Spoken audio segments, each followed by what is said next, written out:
Mechi ngumu kwa Yanga of course, ni mechi ambayo wanahitaji kupata ushindi. Yaani wana option moja tu ya matokeo kwa maana ya kupata ushindi. In case yani ushindi wa tofauti ya magoli mawili, kwa sababu hata wakipata ushindi wa goli 2-1 that means wametoka, si ndio? Kwa sababu kuna sheria goal la ugenini. Kwa hiyo is either wapate ushindi wa tofauti ya magoli mawili, si ndio? Kwa hiyo ni kazi ngumu ambayo wanayo, lakini sio kwamba haiwezekani.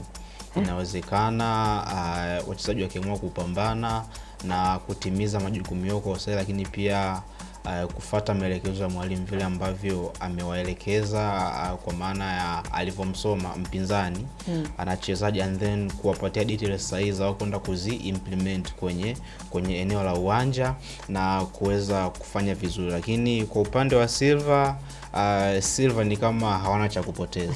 Yaani wao ni watu ambao matokeo ya sare yana wafeva. Sare yoyote. Yes, lakini pia hata wakipata goli moja ugenini ndio itakuwa mbaya zaidi. Kwa hiyo nadhani watakuja let's say kujihami, si ndio? Yaani watakuja kujihami, wasiweze kuruhusu aidha magoli mapema na waweze kuwaweka Yanga kwenye pressure, kwa sababu let's say kama Yanga anaenda labda tuseme half time bila goli lolote, si ndio?